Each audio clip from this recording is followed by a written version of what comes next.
Hello, I'm Nicki Thornton and I'm going to read you chapter 1 of my new book, which is called The Howling Hag Mystery.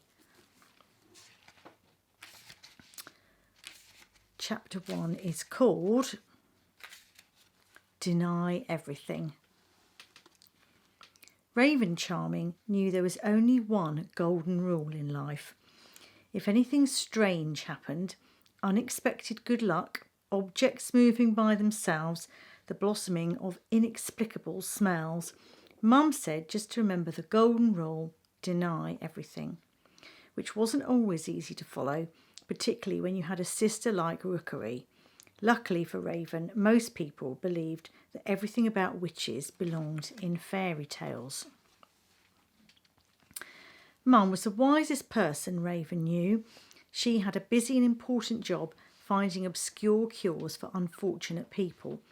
Raven never liked to bother Mum, not with the sort of unimportant questions she puzzled over. How had Henry VIII's sixth wife died? Where was the second of her lucky polka dot socks? Was there a spell to get rid of freckles? Or how to stop new boys firing jets of cold water at you as you cycled past? This was the one bothering Raven right now as she prepared to cycle up to Grandpa Knox's after school. How to deal with the new threat in town. The annoying boy who would be waiting on the shadowy side of the Howling Hag Inn with a beaming grin and deadly accuracy with a water gun. Raven pedalled furiously as she left Twin Hills School.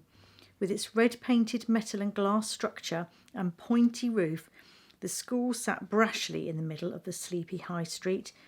It sprawled with confidence, taking up more than its fair share of room among the snug cottages either side that looked as if they had huddled up closer to make space.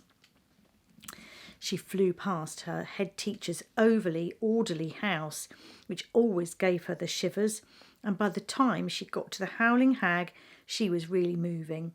The pretty inn at the centre of Twin Hills was made of bricks the colour of butter, with a low roof and tiny windows.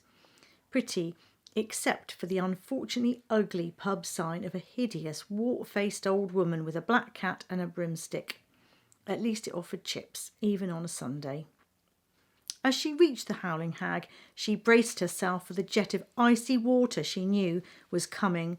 Then, right at the last second, Raven changed her mind and put on the brakes hard. Last night she'd broken one of her own golden rules and interrupted Mum at her big cluttered desk, glasses perched on the end of her nose, poring over a load of old books and scrolls as she tried to work out how to turn chocolate cutlery back into silver. Finch Charming had removed her glasses and chewed on one of the ends, considering Raven's question. The new boy is squirting water at you? The one whose lovely mum and dad have taken over the village inn? They brought whole pizza to the youth club on Friday. Mum had put her glasses on top of her head, knocking her top knot at a precarious angle. He's new in Twin Hills. He's probably doing it to get your attention. Maybe just try to be friendly. Friendly with the person who's squirting water at me, Raven had repeated just to be clear that she had not misunderstood, and hoping Mum might tell her she needed a biscuit to cheer herself up. Finch Charming was the sort of mother who was as likely to find a stray twig tied up in her hair as a fresh packet of extra strong peppermints in her pocket, but she could be a little strict about biscuits. I think being friendly would be the nice thing to do. Mum had nodded and gone back to studying a scratchy parchment.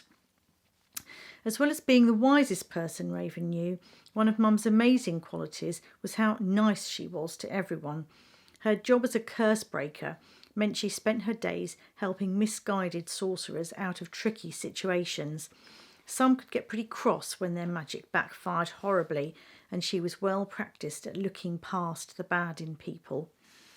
But Mum had not been there on Mortimer Scratch's first day at school, when he had stood by Miss Sunny to say hello. Henry Figgins had chortled and said he thought Snortimer was a funny name. An answering snigger had gone around the class. At first break, Henry had appeared with a bloody nose. When he was being patched up by Mrs. Maudlin, the school receptionist and the one who had the enviable responsibility of dishing out all the bandages and plasters from the first aid box, Henry had been strangely quiet about what had happened, mumbling something about having tripped. So Raven had to find her bravery to screech to a glaring stop right in front of the annoying new boy. Annoying in many ways, not least because he was an extraordinarily good shot. The whispering in Twin Hills said the Scratches moved around a lot, mostly to keep their son out of trouble. "Oh, hello, my name's Mortimer." "I know who you are, you're in my class at school," retorted Raven, concentrating on Mum's advice that if you sound brave, no one knows how you feel inside. How it really felt was as if a little black hole had opened inside her and it was sucking in all her courage. "What I want to know is why you are squirting water at me." He was lean and wiry, taller than Raven, which was true of most people in her class. His hair was dark, possibly even glossier than Rookery's. Raven felt her own name gave an expectation that she should have hair that was dark and straight, like beautiful wings, but that hair had been given to her sister. When she said her name, people tended to repeat it in a certain way, Raven, as if she had somehow got her own name wrong, because her own hair was annoyingly both fluffy and curly. If anyone had called her after her actual hair, she'd have ended up with a name like Alpaca.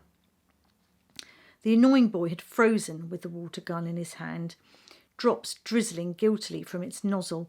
He shifted his arms behind his back as if that would make the huge orange water gun invisible. "What I want to know is..." He leant forward and dropped his voice to a whisper. "How do I meet the witch?" Raven felt the world spin.